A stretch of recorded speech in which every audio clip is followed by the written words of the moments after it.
melanjutkan atau mencari ilmu di sore hari ini, mendapatkan ilmu yang bermanfaat bagi kita semua. Ala hadiniya wa likulniya bisalliha bi syafaati Rasulullah sallallahu alaihi wasallam. Lahumul Fatihah. A'udzu billahi minasyaitonir rajim. Bismillahirrahmanirrahim. Ar-Rahmanir-Rahim. Maliki yaumiddin. Wa na'budu wa nasta'in. Shiratal ladzina an'amta 'alaihim. Yang saya hormati Bapak Dr. Muhyiddin SAG MTHI, mohon izinnya untuk Ustadz Zainuddin memaparkan presentasi makalah yang menjadi tugas beliau. Silakan Ustadz Zainuddin.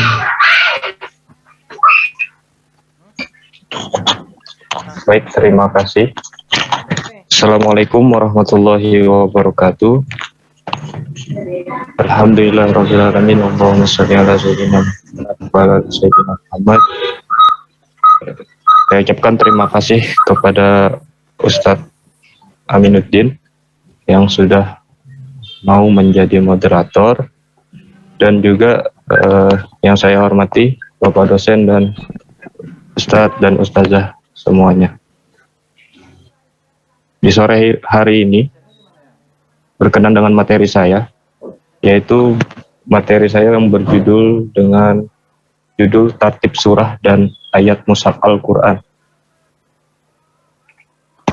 Jadi sebelum saya mulai presentasi mengenai makalah saya, jika ada terkendala suara ataupun gangguan apa, silahkan langsung nyalakan aja mikrofonnya. Jadi saya juga mengetahui apa kekurangan dari audio, karena di sini memang hujan dan juga rumah saya di pinggir jalan raya, jadi bisa kadang suaranya memang seperti itu. Ya, saya mohon maklum. Dan berkenan materi, kita langsung saja masuk mengenai tartib surah dan ayat mushaf Al-Quran. Kita masuk. Nah, apa sih tartib surah dan ayat mushaf Al-Quran? Dan di sini sangat banyak pertanyaan, dan pastinya ketika saya membuat makalah ini saya searching, saya cari-cari referensi, dan sangat banyak pertanyaan ini yang muncul. Keberadaan Al-Quran yang tidak tersusun secara kronologis tidak dapat dipungkiri seringkali menimbulkan pertanyaan-pertanyaan bahwa bagaimana sesungguhnya urutan ayat-ayat dan surah-surah Al-Quran yang sekarang ini. Seperti makalah sebelumnya, bahkan makalah sebelumnya ada menyangkut masalah penyusunan Al-Quran ini, bagaimana urutan-urutannya. Sebelum itu saya bakalan menyampaikan apa saja materi-materi di dalam makalah ini. Sesuai dengan RPS, saya memasukkan tiga hal dalam materi saya. Pertama, pengertian surah dan ayat. Yang kedua, tartib surah dan ayat. Yang ketiga, manfaat tartib surah dan ayat. Lanjut. Yang pertama, kita fokus di tartib. Pastinya tartib itu jika dibahasakan sebuah urutan atau susunan. Nah, kita langsung ke pengertian surah dan ayat. Di sini surah saya simpulkan dari beberapa pendapat menyampaikan pengertian surah. Saya simpulkan surah adalah sekumpulan ayat-ayat Al-Quran yang berdiri sendiri, yang memiliki permulaan dan akhiran sebagai tingkatan untuk membedakan antara surah yang satu dengan surah yang lain. Terus yang pastinya ini pasti mengerti semua, insyaallah. Dan selanjutnya pengertian ayat secara terminologis, yaitu bagian terkecil, yaitu terpendek dari surah yang terdapat dalam Al-Quran, terdiri atas satu atau sejumlah huruf dan kalimat yang mempunyai arti. Lanjutnya, sebelum kita memasuki masalah tartib, pastinya di sini ada hal yang sangat membingungkan biasanya. Bagaimana sih Al-Quran itu turun sehingga banyaknya perbedaan pendapat? Nah, di sini saya masukkan referensi. Menurut para ulama ulumul Quran, proses turunnya Al-Quran melalui 3 tahapan. Dalam kitab Al-Burhan fi Ulumil Quran, juga kitab Manahilul Irfan fi Ulumil Quran menyebutkan 3 tahapan tersebut ialah: pertama, ketika turunnya Al-Quran itu turun sekaligus atau secara langsung ke Lauhul Mahfuz, dan yang kedua dari Lauhul Mahfuz turun ke Baitul Izzah, Nah, setelah itulah diturunkan kepada Rasulullah secara bertahap, secara berangsur-angsur selama kurun waktu sekitar 23 tahun, atau dalam suatu riwayat dalam selama 22 tahun, 2 bulan, 22 hari. Nah, dan pada akhirnya ketika kita mengetahui sejarah turunnya Al-Qur'an itu kan berangsur-angsur, dan yang pertama ada surah Al-Alaq. Tetapi kenapa di mushaf sekarang itu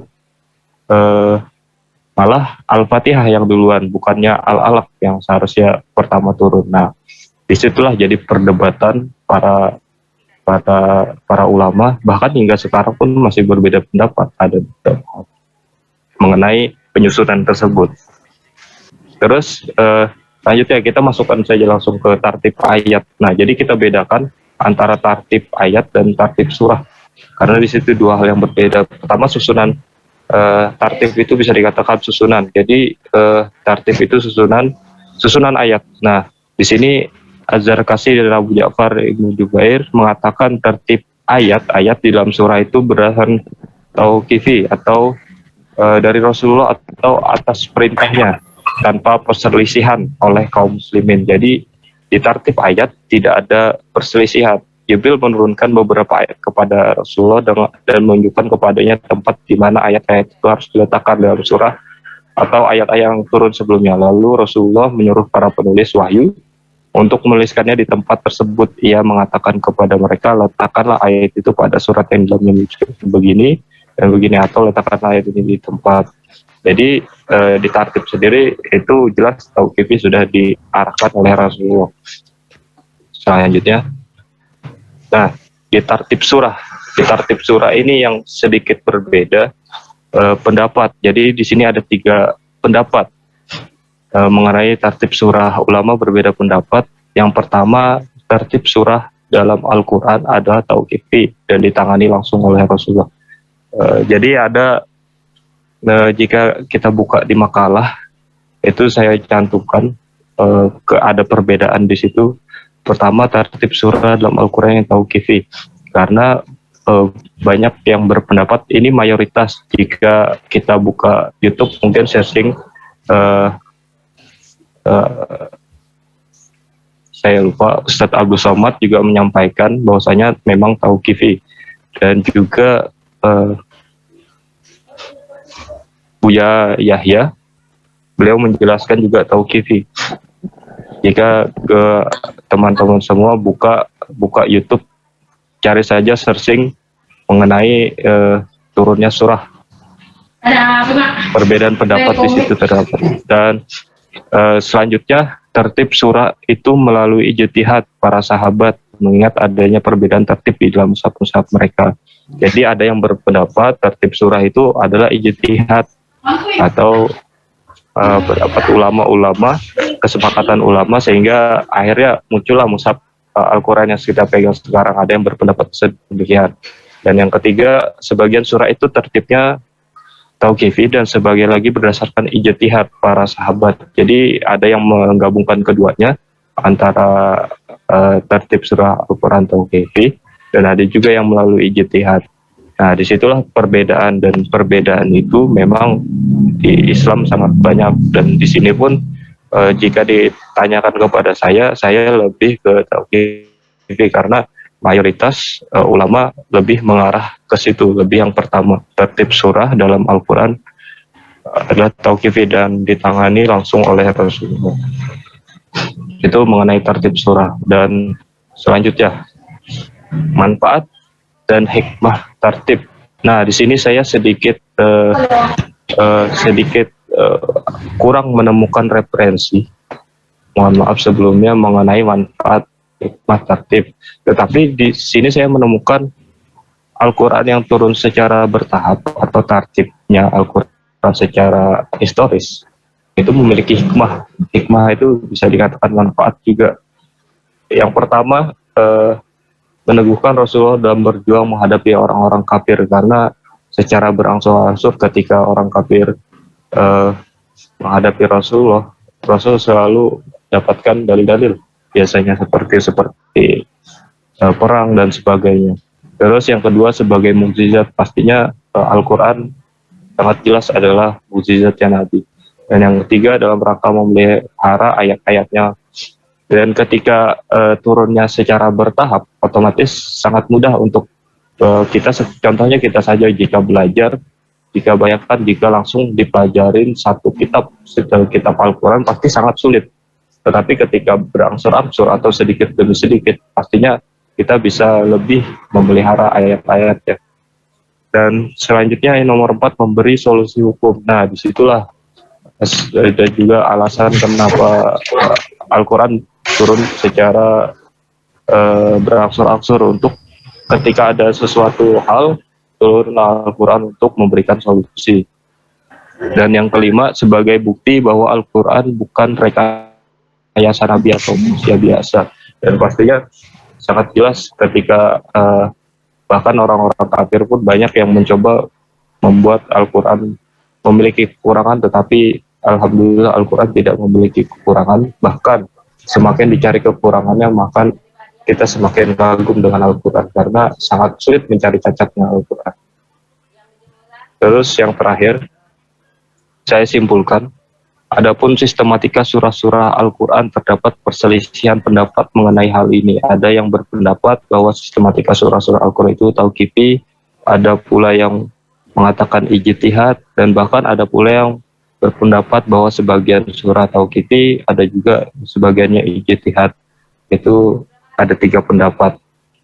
Tetapi mayoritas pendapat yang pertama yaitu Al-Quran itu adalah tauqifi. Terus dengan adanya tartib surah dan ayat Al-Quran sangat membantu kita dalam mempertahankan keoriginalan atau keaslian Al-Quran dan memperjelas Al-Quran adalah kitab yang menyempurnakan kitab-kitab terdahulu sehingga sempurnalah Al-Quran. Mungkin kurang lebihnya mohon maaf. Setelah ini mungkin ada sesi tanya jawab. Semoga tidak ada pertanyaan yang membuat saya panik. Dan semoga jika ada kekurangan silahkan tegur karena ini diskusi. Jadi selama di ruang diskusi saya bakal sangat menerima pendapat-pendapat dan masukan-masukan. Oleh karena itu sebelumnya saya ucapkan terima kasih. Saya kembalikan ke Ustadz Aminuddin.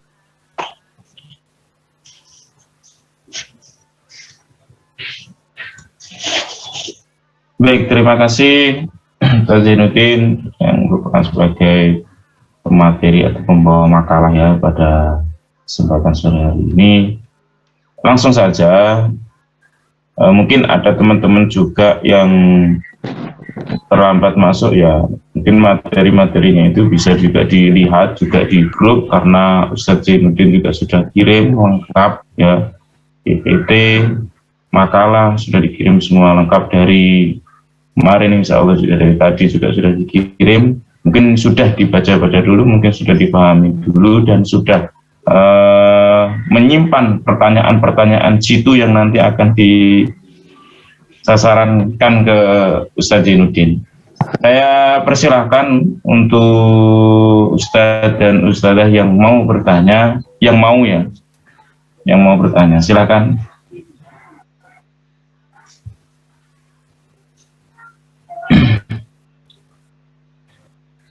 Ini memang Assalamualaikum Ustaz. Oke. Ustadz Ahmad Syafian. Persilakan Ustadz. Baik, terima kasih. Kami tadi sudah mendengar penjelasan dari Ustaz Zainuddin terkait dengan surah-surah dan ayat, susunan surah-surah dan ayat kalau tidak salah tadi.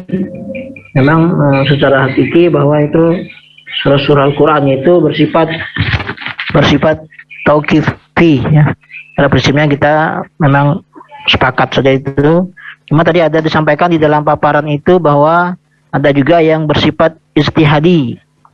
Nah, kira-kira surah apa saja yang bersifat ijtihadi dari para kalangan sahabat saat itu?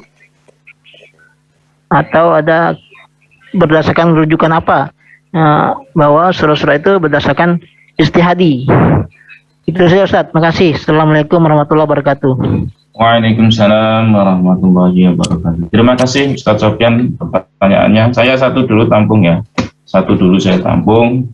Ini pertanyaannya, yaitu tentang kira-kira sahabat siapa saja yang ijtihadi atau masalah penurunan tadi ya. Mungkin sudah disimpulkan pertanyaan itu oleh Ustadz Zainuddin. Dan insya Allah ini bukan pertanyaan yang bikin panik ya Ustadz Zainuddin. Jadi tidak usah panik, santai saja. Al-Quran itu enak kok. Kita bahas Al-Quran itu enak. Ini dalam pertanyaan. Jadi sebenarnya di situ juga sudah ada juga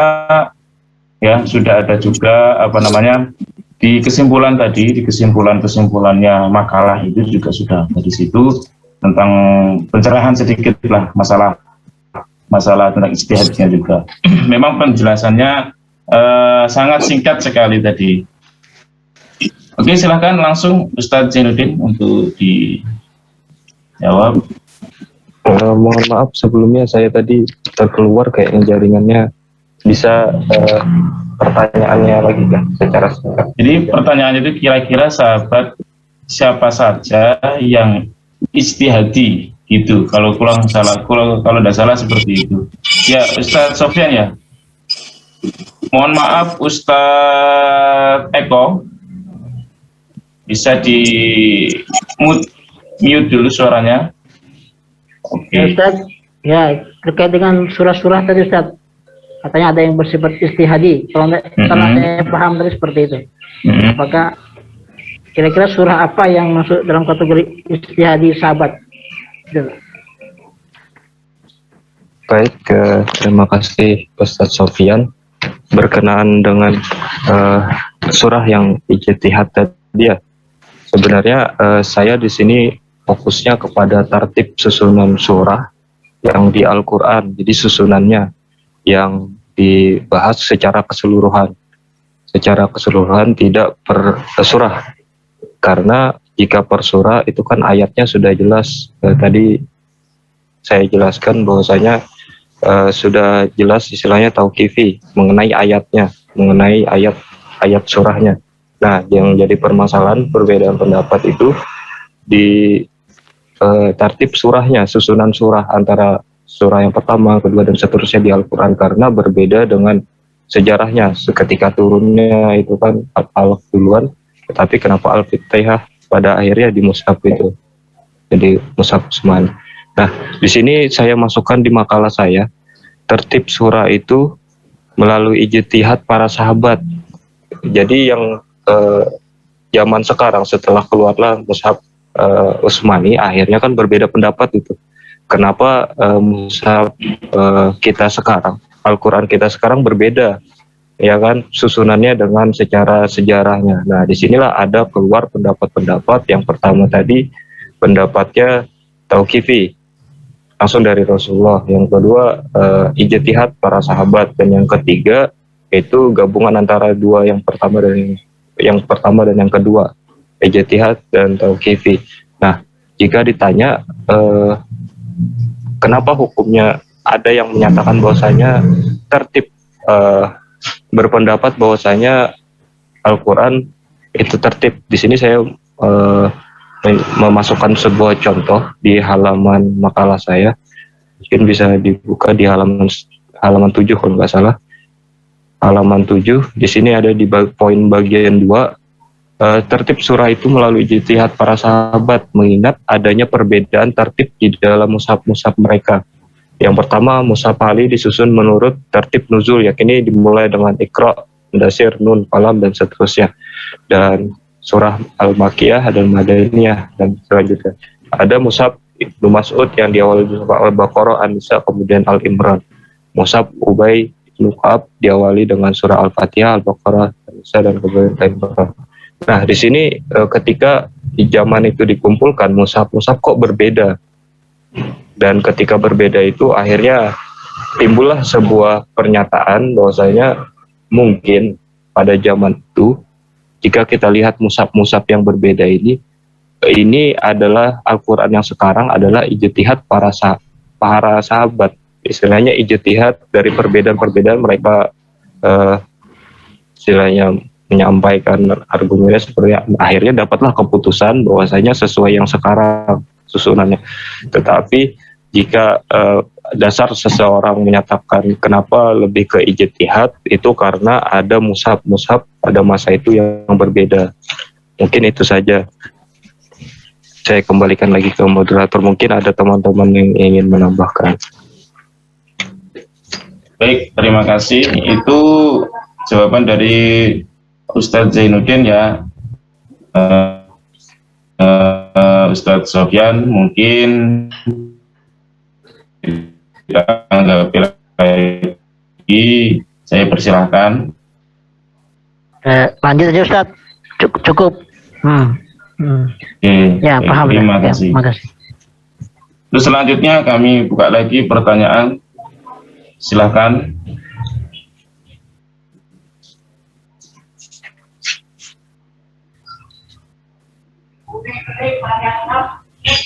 Izin Ustadz, amin. Oh iya Ustadz. Ya, bertanya Monggo. lagi. Ya, tafadhol. Tadi. Ya, begini Pak Ustadz Zainuddin. Di dalam surah Al-Fatihah di awal itu, kalau kita buka kitab tafsir Jalalain, ada dua pendapat yang mengatakan bahwa al-basmalatu min ayati min suratil Fatihah, dan satu pendapat mengatakan bahwa basmalah itu bukan bagian dari surah Al-Fatihah. Pertanyaannya, apakah perbedaan pendapat ini masuk dalam tertib surah gitu ya? Tertib ayat maksudnya. Apakah perbedaan ini masuk dalam tertib ayat atau bukan gitu? Kalau bukan kenapa? Kalau iya, ya kenapa? Itu aja Ustaz.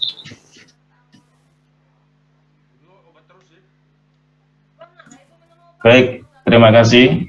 Saya buka lagi pertanyaan mengenai ini. Sebenarnya banyak ya permasalahan dari tertib surat dan judul yang dibawa oleh Ustadz Zainuddin. Sebenarnya menarik sekali ini, banyak sekali. Karena kadang-kadang kita juga memikirkan gini,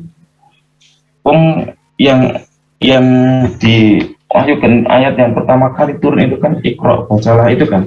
Terus yang tadi juga sudah dijelaskan juga oleh Ustadz Zainuddin. Tapi kan banyak di situ ayat-ayat Al-Quran, bahkan ayat-ayat itu yang satu surat, ayat-ayatnya itu kan mencar waktunya tidak samaan kan kayak gitu. Nah ini kan sangat menarik sekali. Ya mungkin saya buka lagi pertanyaan satu lagi sebelum pertanyaan dari Ustadz Muammar Tasbih dijawab oleh Ustadz Zainuddin. Saya Ustadz boleh? Oh silakan ya, silakan. Ya. Langsung saja Ustadz Zainuddin ya. Tadi kan dijelaskan temanya kali ini adalah tertib surah Al-Quran. Artinya sudah tertib lah ya surah-surah dalam Al-Quran. Nah, saya ingin menanyakan dalam segi kita menghatamkan Quran, membaca Quran, boleh nggak kita menghatamkan Quran itu tidak berurutan? Misalnya saya baca juz 1, lalu nanti besok saya baca juz 5, lalu saya balik lagi juz 2, sampai saya hatam 30 juz. Boleh nggak seperti itu? Dan saya bagaimana hukumnya dan alasannya gitu, kalau boleh dan tidak boleh. Demikian itu saja, terima kasih Ustaz. Baik, terima kasih Ustazah Emilia. Jadi pertanyaannya yaitu, bolehkah yang menghatamkan Al-Quran sedangkan kita membaca setiap juznya atau ayatnya itu tidak berurutan? Nah, insya Allah nanti akan dijawab oleh Ustadz Zainuddin dengan jawaban yang insya Allah memuaskan untuk kita semua. Oke, kita langsung aja buka untuk pertanyaan yang pertama itu tadi. Langsung aja Ustadz Zainuddin dijawab. Silakan. Baik, terima kasih. Berkenan dengan terima kasih sebelumnya pertanyaan-pertanyaannya dari Ustadz Muammar Tasbih dan Ustazah Emilia. Pertama mengenai basmalah di Al-Fatihah. Nah, di sini kan memang benar, kita bahkan sholat pun terkadang ada yang menggunakan bismillah, ada yang tidak menggunakan ketika sholat. Nah, di situ juga sebenarnya jujur saya juga cari-cari referensi karena berkenaan dengan Al-Fatihah. Sangat sebenarnya ini pembahasan yang sangat mendalam. Bahkan mazhab-mazhab pun berbeda pendapat mengenai hal ini, ya kan? Tetapi jika kita lihat dari sisi penulisan di mushaf, ya, sisi penulisan di mushaf yang khususnya di Indonesia, itu pasti ada bismillahnya. Dan jika ditanya apakah ini termasuk perbedaan pendapat di tartib, menurut saya pribadi bisa dikatakan masuk di urusan tartib karena itu kan susunan, ya. Tetapi ketika penggunaannya itu mengenai apakah harus ada Al-Fatihah atau tidak, itu kembali ke masing-masing karena beda mazhab, beda juga pendapatnya. Tetapi di Imam Syafi'i sendiri menggunakan basmalah, dan saya juga kurang mendalami mengenai Al-Fatihah ini atau bismillah. Tetapi perbedaan itu banyak di mazhab-mazhab. Jika ditanya lagi apakah ini masuk masalah tartib, menurut saya jika kita lihat dari penggunaan, karena kan biasanya sholat yang berbeda tuh di situ. Kalau penggunaan tidak masuk tartib, tetapi ketika penulisan di kitab, di mushaf, itu bisa dikatakan tartib. Kalau pendapat saya pribadi, mungkin ada pendapat yang lain. Saya persilakan juga karena referensi kurang. Apalagi saya ini istilahnya banyak kekurangan dalam membaca, apalagi kitab-kitab gundul. Dan yang selanjutnya pertanyaan, apakah boleh membaca, mengkhatamkan Al-Quran tetapi tidak berurutan? Ya, saya pribadi belum pernah mendapat larangan ketika membaca surah apa duluan, tidak ada. Tetapi jika kita melihat dari susunan tersebut, dan jika kita lihat dari hukum-hukum yang ada, ya, saya tidak pernah juga bertanya hukum ini kepada guru siapa dan mencari. Tetapi jika kita lihat dari cara kita berwudu, cara kita sholat, itu pasti kan berurutan. Pasti salah satu rukunnya tertib, ya kan, atau tertib secara berurutan.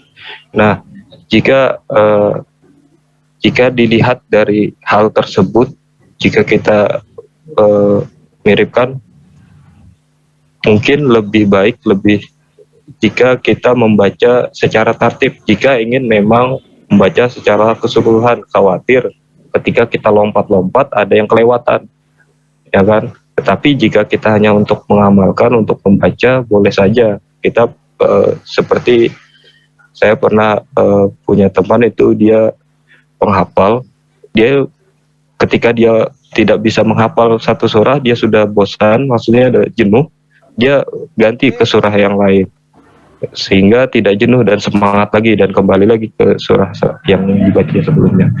Mungkin itu saja jawaban dari saya, tetapi itu pendapat saya pribadi, bukan karena saya bukan ulama, saya hanya seorang yang mendengarkan ulama. Jadi mungkin ada juga dari ustadz-ustadz yang lain atau ustazah, saya persilakan. Saya kembalikan ke moderator. Terima kasih. Baik, terima kasih atas jawabannya Ustaz Jendrin. Mungkin dari pertanyaan itu yang sudah dijawab, mau ditanggapi oleh Ustadz Muammar maupun Ustazah Emilia. Tapi sebelum ditanggapi, saya juga punya pernyataan ini, ya. Jadi ketika mendengarkan Imam Masjidil Haram dan Masjid Nabawi ternyata tidak membaca basmalah, baik saat Fatihah atau membaca surat, apakah ada dalilnya kita yang membaca basmalah? Termasuk ini kan, tapi bukan masalah dalil atau itu, ya. Tapi mungkin nanti arahnya ke sana seperti itu. Jadi surat Fatihah bagi ulama Syafi'iyah harus diawali membaca basmalah dalam sholat. Di antara bukti konkretnya adalah semua mushaf Al-Quran yang terbesar di seluruh dunia tertulis basmalah di awal surat Fatihah. Juga berdasarkan beberapa riwayat, ya. Jadi qala Syafi'i wa balaghani anna ibn Abbasin radhiyallahu anhuma kana yaqulu inna Rasulullah sallallahu alaihi wasallam kana yaftatihul qira'ata bismillahirrahmanirrahim. Jadi menurut Imam Syafi'i ia berkata, telah sampai kepada saya bahwa Ibnu Abbas berkata bahwa Rasulullah Shallallahu Alaihi Wasallam mengawali bacaan Fatihah dengan Bismillah. Dan Bismillah itu. Tapi untuk di Al-Qur'annya, masalah di Al-Qur'an ini kan memang banyak pendapat ya, banyak pendapat itu tadi.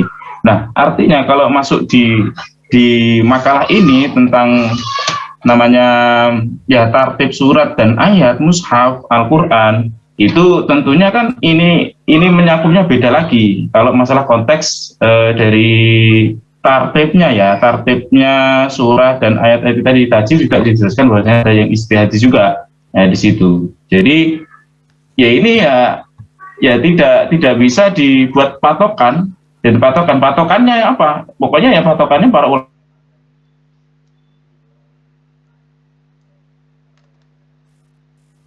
Tes.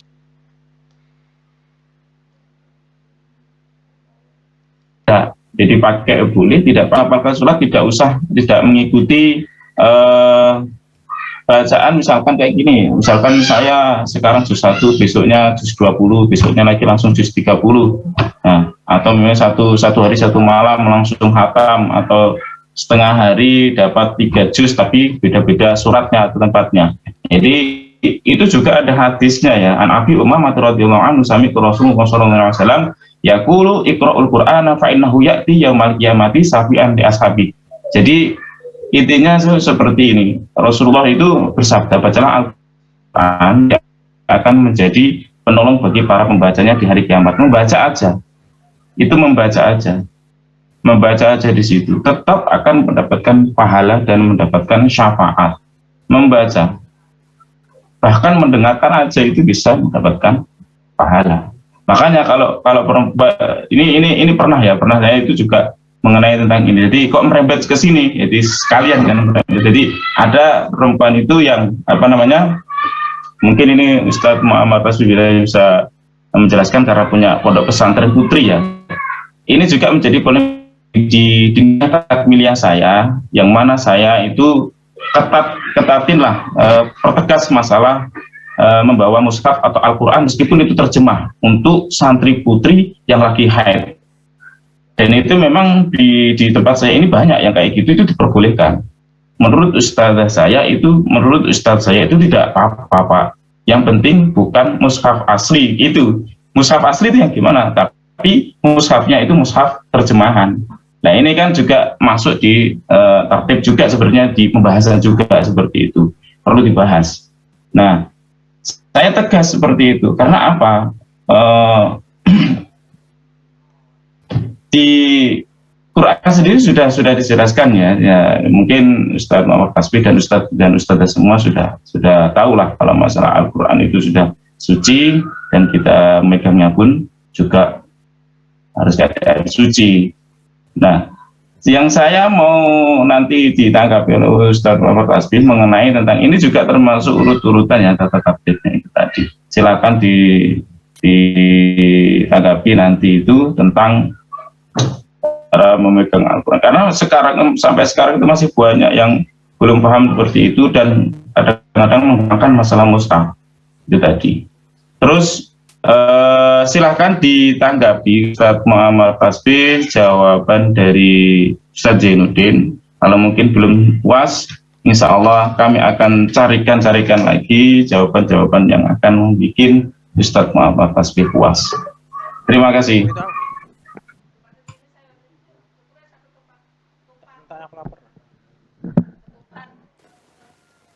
Bagaimana saya cepat puasnya Ustaz?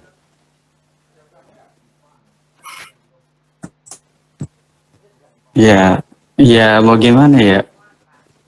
Saya kira jawaban beliau tadi kan, pertanyaan saya singkat, padat, artinya apakah pembahasan itu masuk dalam kategori tartib?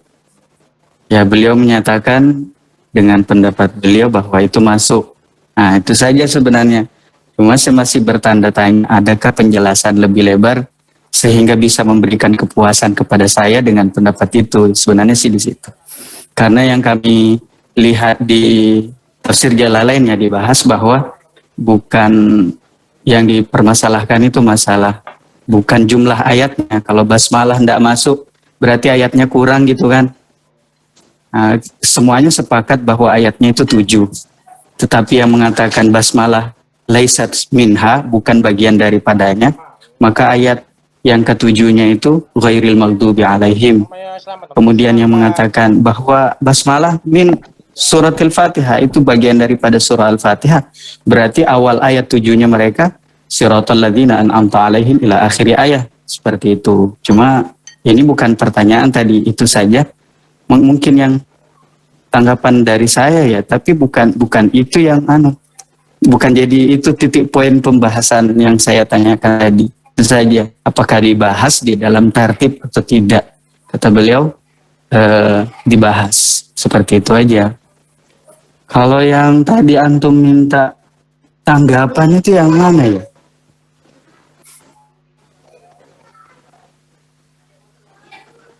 Permisi Ustaz Amin. Yang mengenai tentang memegang Al-Quran, Ustaz. Memegang Al-Quran, mengenai memegang Al-Quran atau mushaf itu. Tertibnya itu seperti apa? Iya. Ketika perempuan ini sedang haid. Karena kalau kan, di tempat saya dulu itu di Jawa Tengah ketika menghafalkan, jadi bagi santri putri itu yang sedang haid itu mereka mendengarkan karena waktu itu kan sudah modern ya, sudah ada MP3. Jadi pakai MP3 atau menyimak mendengarkan dari temannya seperti itu.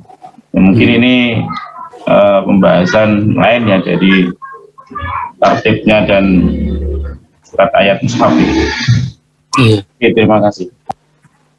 Ya ini mohon maaf Ustaz Zainuddin ya, sedikit masalah ini yang kami bukan pengalaman, apa yang sudah kita pelajari tentang memegang mushaf dan hukumnya, memang secara mendasar di mazhab kita Imam Syafi'i itu tidak boleh pegang. Terus permasalahannya mushaf itu yang bagaimana?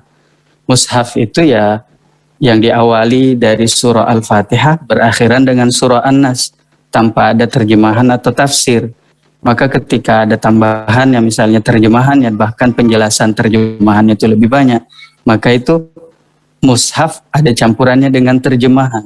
Gitu. Jadi maka beliau tadi Ustadz Amin juga menjelaskan bahwa itu boleh yang dipegang, berarti keluar daripada mushaf yang dimaksud. Gitu. Ya, dan itu yang kami pakai di sini, boleh saja memegang. Maka kita anjurkan di sini santri memakai mushaf Al-Quran, mushaf yang ada terjemahannya supaya keluar daripada itu. Kalau mushaf yang tidak ada terjemahannya tidak boleh dipakai untuk mereka yang haid. Terus apakah mereka masih membaca Al-Quran? Ya kalau di mazhab kita Imam Syafi'i secara mendasar tidak boleh yaqra'ul Quran, tidak boleh. Tapi itu dari sisi sisi ibadah ya, membaca Al-Quran kan itu ibadah. Tetapi proses santri yang mereka sedang jalani di sini adalah mereka sedang belajar. Yang namanya belajar, itu tidak memandang apakah harus suci dari haid atau tidak.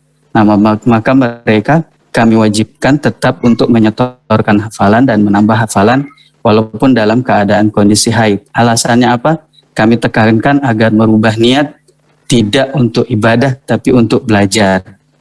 Tetapi ketika mereka memuroja atau mentakrir hafalan yang sudah dihafal bil lisan, bin nazar gitu, dengan memegang mushaf dengan tujuan ibadah, maka itu kita tidak perbolehkan. Jadi kita jelaskan secara detail dalam pandangan mazhab Imam Syafi'i bahwa itu tidak boleh.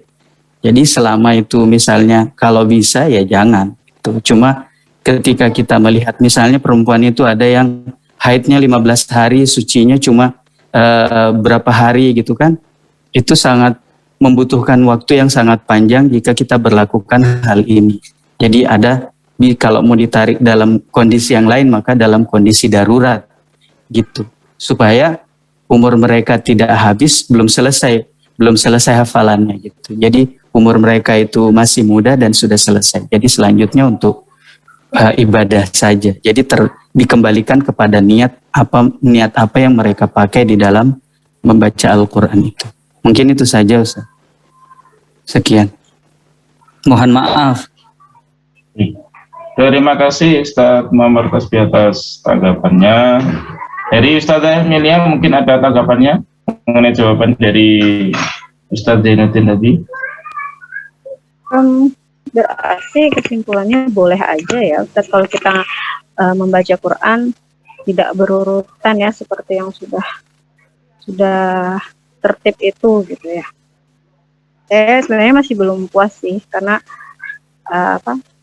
ya mudah-mudahan teman kami bisa menambahkan seperti itu karena memang membaca Quran kalau setiap orang tuh beda ya cara membaca, kita membaca buku atau membaca Quran. Contohnya saya kalau baca Quran tuh kadang suka lihat tema gitu. Jadi kalau temanya ini saya penasaran, saya menarik, itu aja yang saya baca gitu. Kadang nggak berurutan saya kalau baca. Nah makanya saya penasaran bagaimana atau dibenarkan atau seperti apa gitu. Itu aja. Terima kasih. Boleh saya tambahkan Ustaz Amin? Boleh, karena ini Ustazah Emilia kan kurang puas ya, ternyata kurang puas jawabannya, jadi mungkin bisa ditambahkan sama Ustaz Muhammad Tasbih. Jadi saya lupa dengan pertanyaan beliau dengan antum tadi todong dengan masalah itu. Jadi begini, kalau ini pengalaman pribadi ini muncul karena tidak ada yang pernah melarang dan tidak pernah menemukan hukumnya boleh nggak baca Quran, tidak berurutan gitu ya. Andaikan saja harus berurutan, berarti setiap yang malam Jumat yang baca Yasin itu harus baca dari Al-Baqarah dulu baru sampai Yasin. Ya, terus yang mau ya Al-Kahfian setiap malam Jumat sebelum baca Al-Kahfi harus ngabisin dulu dari surah Al-Fatihah sampai Al-Kahfi baru dia baca gitu. Kata Al-Waqi'ah tidak boleh, harus dari awal dulu sampai situ baru bisa baca. Ada pengalaman-pengalaman yang ada dan tidak ada pelarangan dan tidak pernah menemukan ya nggak boleh baca, tidak boleh baca kalau tertib, kecuali bacanya terbalik misalnya Siratal ladzina an'amta 'alaihim ghairil maghdubi 'alaihim waladdallin ihdinas siratal mustaqim iyyaka na'budu wa iyyaka nasta'in arrahmanir rahim alhamdulillahirabbil alamin bismillahirrahmanirrahim amin. Itu kacau itu kalau begitu. Ayatnya yang terbalik itu. Tapi kalau untuk hafalan enggak apa-apa. Kalau ayatnya dibolak-balik gitu ya kacau nanti. Yang karena dari ayat satu ke ayat yang lain itu ada apa sih namanya kolerasi. Apa hubungan lah gitu, enggak tahu bahasanya. Apa ada hubungan antara ayat 1 dengan ayat 2, kadang 2 itu menerangkan ayat 1 dan sebagainya. Seperti itu. Jadi apa berarti dasar kit tidak apa-apa. Kalau ini berdasarkan dan ini juga pengalaman dulu waktu sering sebelum menghafal itu kadang kita Ramadan mau khotaman, bahkan di pondok itu diadakan lomba. Siapa yang paling banyak khotamannya dalam bulan ini akan diberikan hadiah dan alhamdulillah dapat jam tangan dengan sorban dari pimpinan gitu kan. Saya dapat triknya salah satu yang kami pakai adalah bukan di sini Ustaz. Oh, bukan di sini. Triknya saya kalau misalnya halaman pribadi kalau sudah sampai ayat juz 11 itu sudah mulai malas. Kenapa? Ayat-ayatnya mungkin tidak lancar karena tidak pernah dihafal gitu ya. Karena kalau membaca pasti dari juz 1 yang paling lancar itu juz 1, 2, 3, 4, 5. Ke atas 11 ke sana sudah mulai blak-blok dan lain sebagainya. Jadi diakali. Ketika awal memulai itu pasti semangat kan. Kalau saya pribadi. Maka saya mulai dari juz 21 sampai tamat. Baru juz 1 sampai juz 10 gitu. Biar semangatnya itu kena sama yang memang kurang lancar, terus setengah semangat yang setengah lancar, terus yang sudah habis semangatnya itu kenanya yang lancar. Jadi dan itu cukup manjur saya kira untuk kalau mau trik Ramadan itu kan banyak sih trik dan metode. Ini pengalaman pribadi aja di sharing di sini, mungkin bisa ditanggapi oleh teman-teman atau oleh Pak Dokter nanti. Jazakumullah khairan. Mudah-mudahan berikan kepuasan tersendiri. Terima kasih Ustaz. Memang Ustaz ini banyak sekali trik-triknya ya. Nanti yang pengen trik-triknya, tahu trik-triknya, bisa juga langsung japri kepada beliau Ustaz Muhammad Rasbi. Oke, mungkin itu ya. Mungkin itu pertanyaan atau sanggahan dari penanya ya. Sanggahan atau dari penanya. Untuk selanjutnya saya serahkan lagi ke Ustaz Zainuddin, mungkin ada tambahan ataupun kesimpulan di akhir diskusi kita ini. Ya, terima kasih Ustaz Tamizuddin. Jadi tadi saya ingin menambahkan sedikit berkenaan dengan pertanyaan Ustazah Emilia berkenaan dengan boleh nggak menghatamkan Al-Quran tadi ya secara tidak berurutan. Nah, kita kembali lagi ke tartib yang saya bahas. Ini lebih ke arah penulisan, karena kan di zaman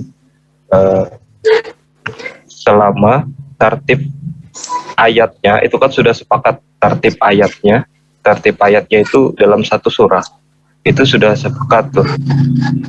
Jadi boleh saja dibaca itu sesuai. Yang tidak boleh ketika satu ayat, misalnya ayat kelima jadi ayat kedua dan dihambur-hambur.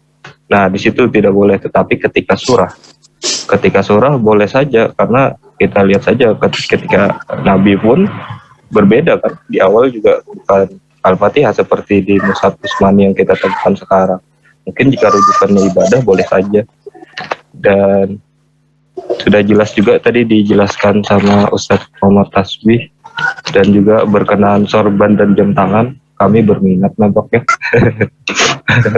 Saya sedikit pilek hari ini. Tetapi kesimpulannya, saya bacakan lagi kesimpulan saya. Luar biasanya Al-Quran. Inilah luar biasanya Al-Quran ketika kita lihat dari semua makalah yang kita tampilkan, tidak ada kekurangan sama sekali di mukjizatnya Nabi Muhammad SAW. Luar biasanya, yang mana siapa saja yang mencari kekurangan pasti tidak menemukannya. Dan disinilah bahkan ada ustadz seperti saya nonton YouTube Ustadz Adi Hidayat, kata beliau, luar biasanya Al-Quran itu di zaman sekarang dengan adanya Mushaf Utsmani. Jika ada sedikit saja perbedaan, ada sedikit kesalahan di dalam sebuah mushaf Al-Quran, itu pasti langsung diketahui. Berbeda dengan kitab-kitab lainnya seperti kitab-kitab sebelumnya, tetapi bahkan kitab sebelumnya bahkan sudah berubah, tetapi Al-Quran orisinil dari zaman Nabi sampai sekarang tetap asli dan tidak berubah sedikit pun. Mungkin itu saja, karena ini bulan Maulid luar biasa. Allahumma sholli ala sayyidina Muhammad. Mungkin itu saja closing statement saya. Mungkin jika ada yang ingin menyampaikan lagi, saya persilahkan. Saya kembalikan lagi Ustaz Tamizuddin. Saya akhiri, jika ada kesalahan kata ataupun kalimat ataupun tulisan, saya mohon maaf yang sebesar-besarnya. Wassalamualaikum warahmatullahi wabarakatuh. Waalaikumsalam warahmatullahi wabarakatuh. Terima kasih Ustaz Zainuddin selaku makalah pada mata kuliah studi Quran pada sore hari ini. Selanjutnya kami serahkan kepada Bapak Dr. Muhyiddin untuk selanjutnya. Terima kasih. Assalamualaikum warahmatullahi wabarakatuh. Oke, terima kasih. Setelah mendengarkan diskusi pada teman-teman, para ustaz dan ustazah, mungkin ada beberapa hal yang saya bukan memperjelas tapi mengulangi kembali ya apa yang telah kita diskusikan. Yang pertama adalah menyangkut masalah tertib ayat. Kalau menyangkut masalah tertib ayat, sependek pengetahuan kami, saya kira tidak ada perbedaan ya tertib ayat itu. Tidak ada perbedaan pendapat antara satu sahabat dengan sahabat yang lain, antara ya para qari umpamanya beda dengan tertib surah ini, beda.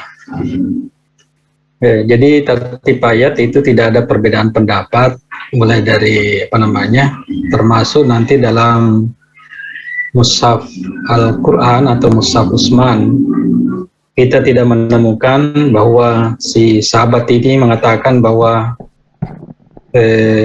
ayat ini sebenarnya terdapat, ayat ini terdapat pada surah ini, ayat ini terdapat terbalik. Saya kira tidak pernah ya. Saya tidak pernah mendapatkan perbedaan pendapat menyangkut masalah itu.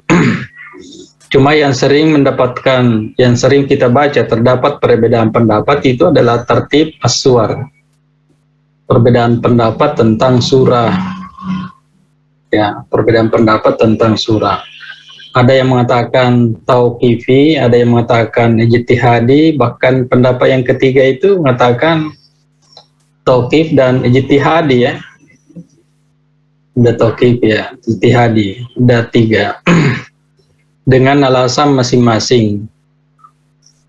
Kalau pribadi saya mungkin masuk pada kategori ketiga itu ya. Itu pribadi saya. Kenapa? Karena adanya nama surah yang beragam. Nama surah yang beragam. Kecuali kalau nama surah yang asli mungkin itu yang tauqifi. Tapi adanya nama surah yang beragam itu umpamanya surah Al-Fatihah. Surah Al-Fatihah itu kan punya nama surah yang lain.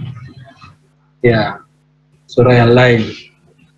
Ketika kita membaca tafsir itu, kadang-kadang mufassir itu mengatakan kenapa dinamakan surah ini, karena ada ini, karena ada ini. Itu berarti bahwa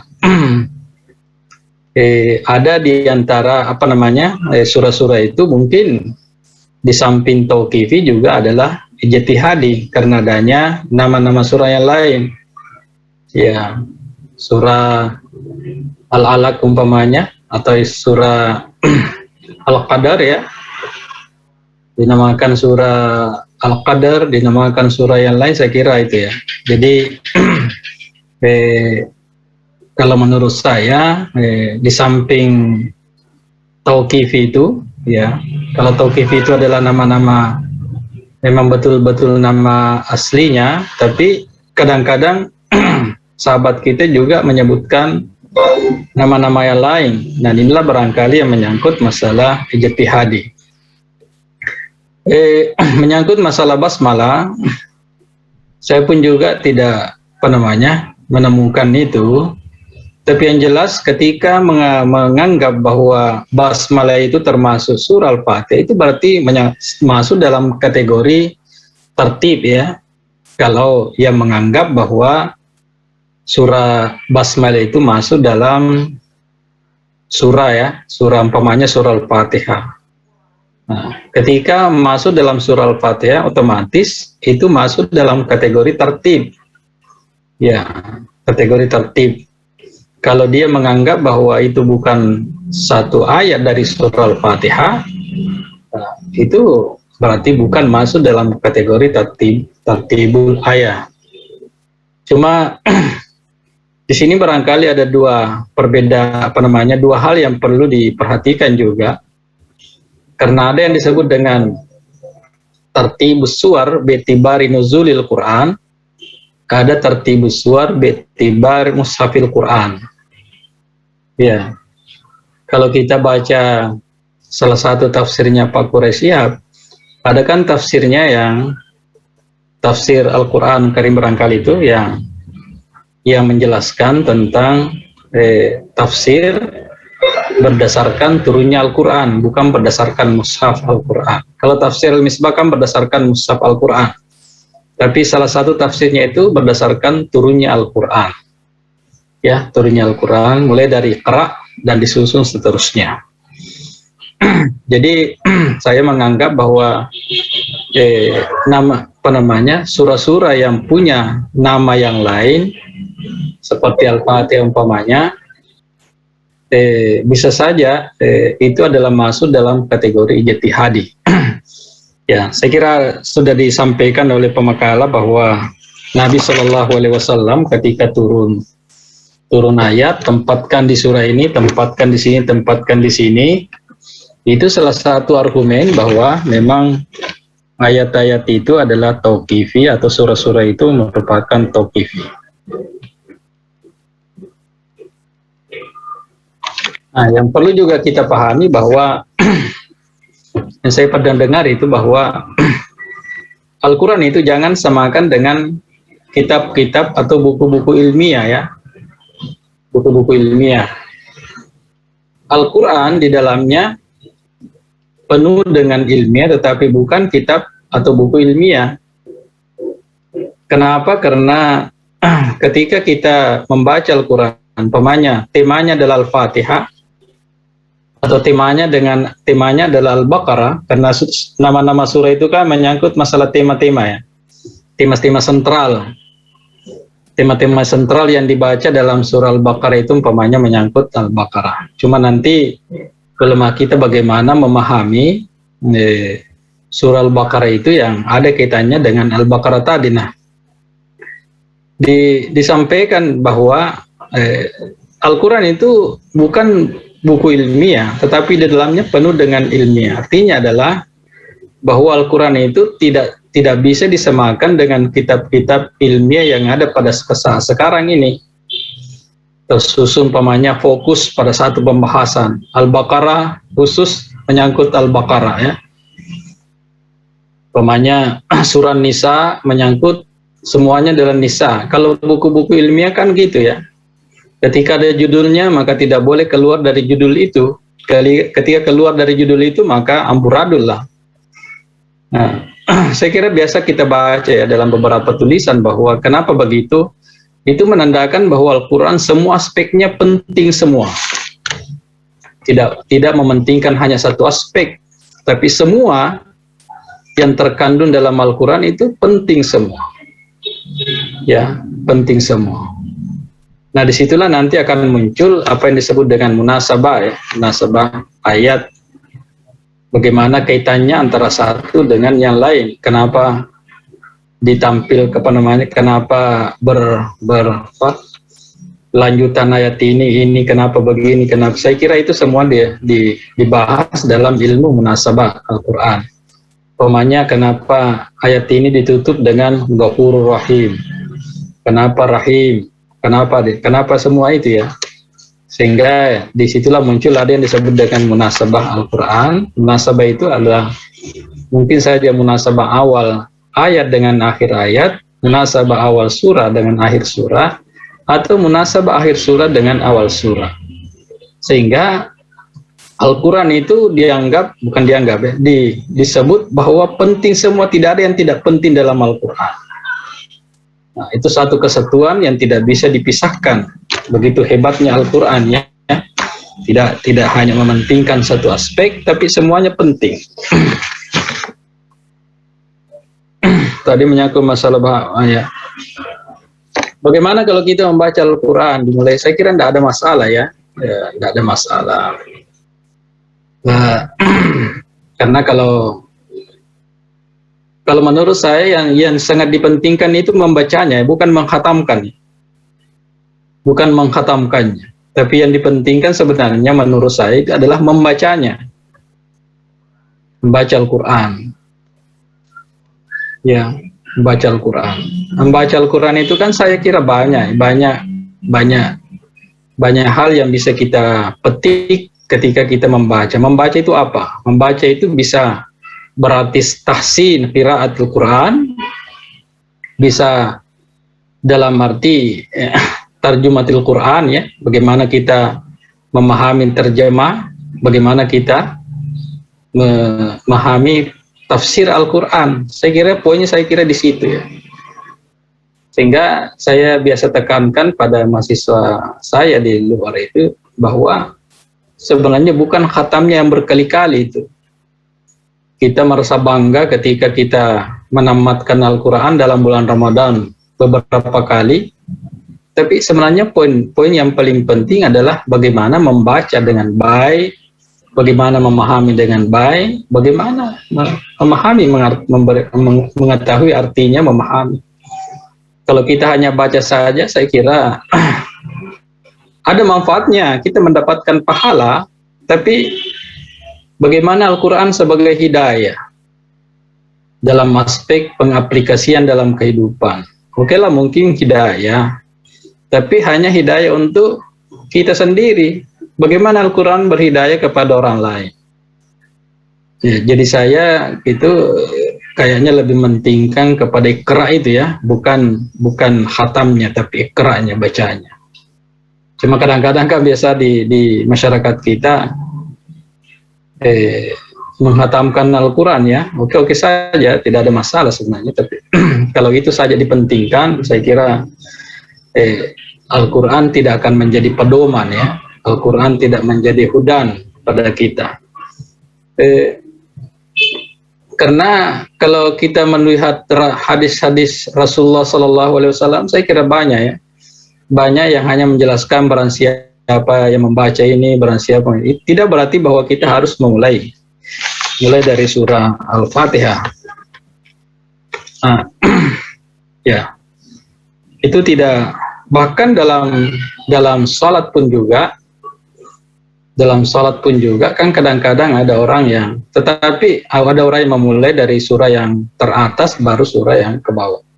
Tapi sebagai etika dalam membaca Al-Quran seharusnya kita dari bawah ke atas ya. Umpamanya ketika orang menjadi imam, ya maka jangan qul a'udzu binnas dulu baru qul huwallah, walaupun tidak ada larangan. Tidak ada larangan sebenarnya baca qul a'udzu binnas baru qul huwallah surah Al-Ikhlas. Tapi secara tertib, maka seharusnya surah Al-Ikhlas dulu baru surah. Ada pengalaman yang saya pernah dengar Ustaz Muammar ya, ada pengalaman menghafal Al-Quran juga saya pernah dengar, bahwa ketika dia menghafal Al-Quran, dia mulai dari surah yang lembaran yang tertinggi, umpamanya surah Al-Baqarah juz pertama, tapi dia mulai dari halaman terakhir dari juz pertama itu. Nah, ada metode juga yang menghafal Al-Quran, umpamanya kalau juz pertama itu 20 lembar, maka dia memulainya dari lembaran terakhir, lembaran ke-20. Baru lembaran ke-19, baru lembaran ke-18. Itu menandakan bahwa ya, dalam pengalaman tidak ada larangan ya. Tidak ada larangan kita langsung membaca surah Al-Waqiah. Karena kalau kita membaca surah Al-Waqiah lalu kita mulai lagi dari surah Al-Baqarah, saya kira terlalu panjang ya. Menghabiskan waktu umpamanya, walaupun sebenarnya tidak kita dapatkan pahala, tapi poinnya ketika kita membaca Al-Quran itu adalah salah satu diantaranya adalah bagaimana menjadi hidayah. Sama halnya kalau para ustadz ini menulis makalah langsung apa dalilnya, saya kira tidak langsung menulis surah Al-Fatihah dulu. Kalau surah Al-Fatihah dulu ditulis baru sampai kepada poin tertentu, saya kira terlalu banyak ya. Jadi saya kira menurut saya tidak ada masalah kalau kita baca juz 5 atau surah Yasin, lalu surah-surah yang lain.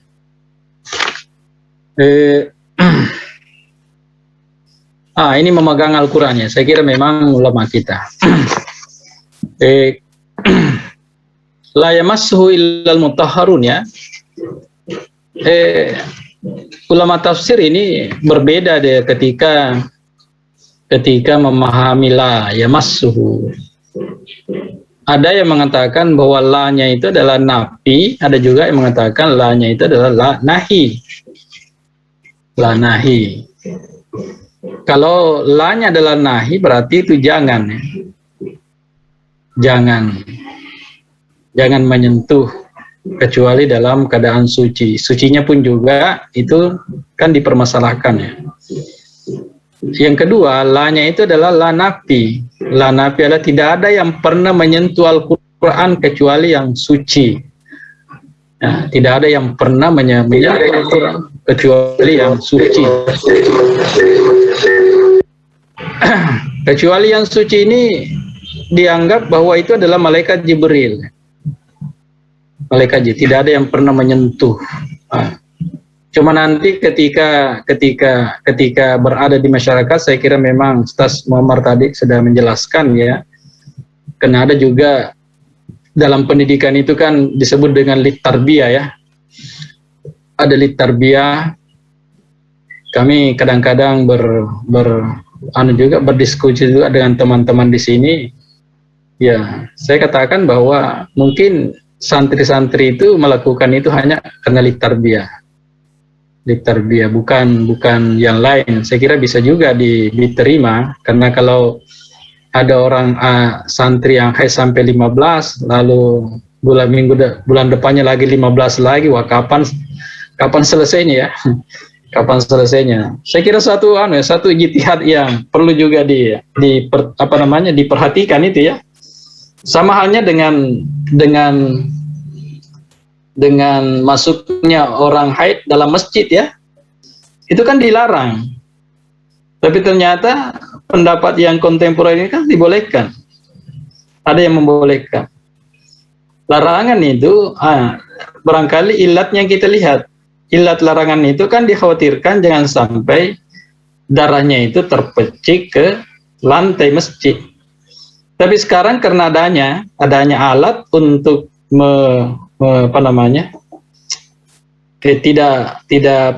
keluarnya darah perempuan itu, maka itu ada sebagian ulama kita yang mengatakan boleh-boleh saja. Kenapa sih ilatnya sehingga dilarang? Ya, kalau ilatnya larangan itu adalah dikhawatirkan jangan sampai menebarkan najis ke masjid, ya itulah. Tapi kalau tidak, kalau ilatnya hilang ya, walaupun kadang-kadang ulama-ulama tradisional kita masih tidak bisa menerima ya. Ya, untuk lebih amannya ya, jangan dulu kalau masih bisa ya. Kalau masih bisa jangan masjid di masjid ya. Kita untuk kehati-hatian.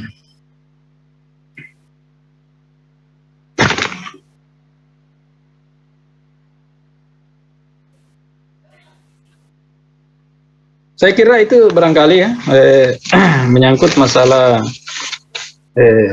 tertib ayat. Walaupun tadi hikmah-hikmahnya saya kira banyak ya.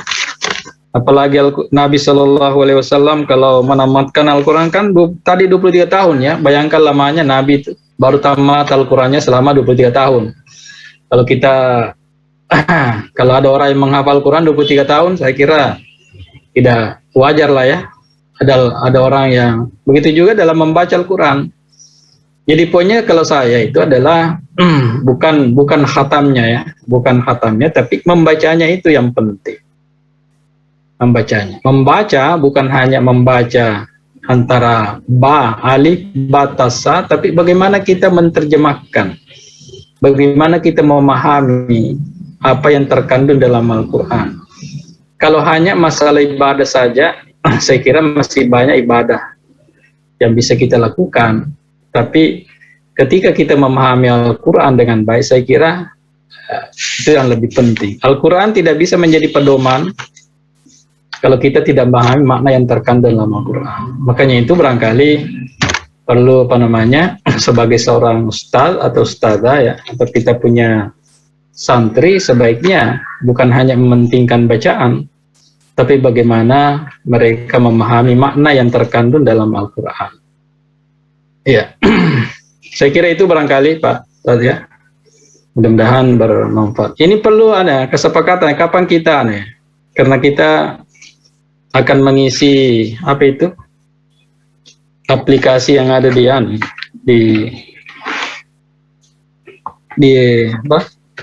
administrasi ya. Kapan ada pertemuan tapi hanya untuk itu. Pokoknya pertemuan pertama, lalu kita semuanya apa istilah itu ya, barcode-nya.